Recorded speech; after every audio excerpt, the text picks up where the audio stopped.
আজকের পর্ব শুরু হয় একলব্য আর রাঙার কথোপকথন দিয়ে। একলব্য প্রশ্ন করে, তুমি কেন এমন আচরণ করছো? তুমি কি কাউকে সন্দেহ করছো? রাঙা জানায়, হ্যাঁ, সে সত্যিই কাউকে সন্দেহ করছে।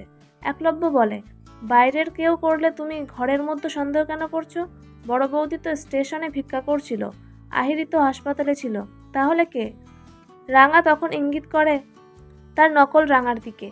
এরপর একলব্য দৃঢ়ভাবে বলে, তোমায় প্রস্তুতি নিতে হবে, সামনে ন্যাশনাল চ্যাম্পিয়নশিপ, আমি তোমার কেরিয়ার শেষ হতে দেব না। এরপর সে অফিসে চলে যায়।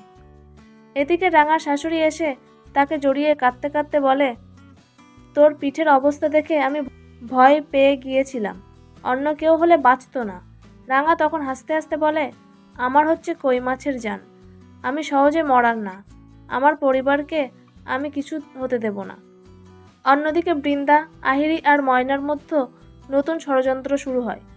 বৃন্দা ময়নাকে জোর করে নিচে পাঠায়, আর আহিরি বলে, রাঙা কি সত্যিই পাগল হয়ে গেছে নাকি নাটক করছে? আহিরি জানায়, ওর শরীরে যে ডোজ দেওয়া হয়েছে সেটা মাথা খারাপ করে দেওয়ার জন্য যথেষ্ট। বৃন্দা বলে, তাহলে রাঙাকে মানসিক হাসপাতালে পাঠানো ছাড়া উপায় নেই। আহিরিও এতে সহমত হয়। এর মধ্যে সত্যজিৎ রাঙার সাথে ফোনে কথা বলে জানায়, সন্ত্রাসীদের আমরা ধরছি, তারা কারো টাকায় তোমার উপর হামলা করেছে। রাঙা বলে, যেই করুক, জানতেই হবে কে আমার পরিবারকে শেষ করতে চাইছে। ঠিক তখনই পুলিশ জানতে পারে একাডেমিতে নতুন যে ছেলে এসেছিল সে খেলার দিন থেকেই নিখোঁজ। আর চমক এখানেই, রাঙার তীর থেকে সাপের বিষ পাওয়া গেছে। এটা শুনে সবাই অবাক হয়ে যায়।